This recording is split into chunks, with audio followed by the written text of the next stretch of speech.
দোস্ত সাকিব খানের প্রথম প্যান ইন্ডিয়ান সিনেমা দরদ। দোস্ত দরদ সিনেমা মুক্তি পাওয়ার প্রথম দিনে সর্বোচ্চ ওপেনিং এর রেকর্ড গড়েছিল, বাট 2 দিন না যেতেই দরদ সিনেমায় ভাটা পড়ে। আর এবার অনন্য মামুন জানালেন তৃতীয় সপ্তাহে বিশ্বব্যাপী দরদের হল সংখ্যা কত।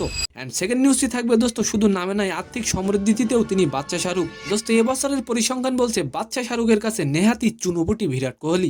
নমস্কার দোস্ত।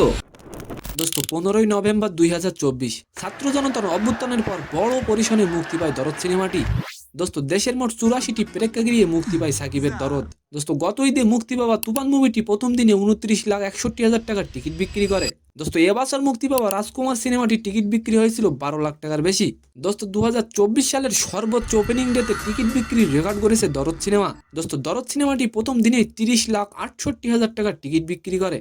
দরদ সিনেমাটি আপনার কাছে কেমন লাগে এবং সাকিব খান কি পারবে বাংলা সিনেমা ইন্ডাস্ট্রিকে এগিয়ে নিয়ে যেতে অবশ্যই কমেন্ট করে যাবেন।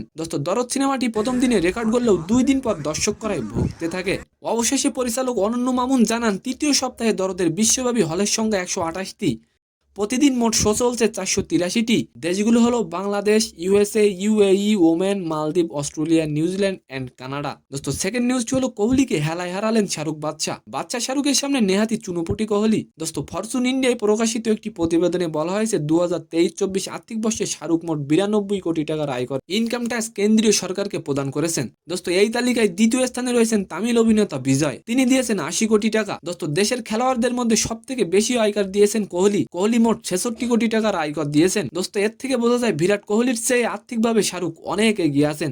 সম্মানিত দর্শক, আজকের ভিডিওটি কেমন লাগলো অবশ্যই কমেন্ট বক্সে জানাবেন। আর ভিডিওটি যদি ভালো লাগে অবশ্যই একটি লাইক দিয়ে আমাদের চ্যানেলটিকে সাবস্ক্রাইব করে দিবেন। ধন্যবাদ।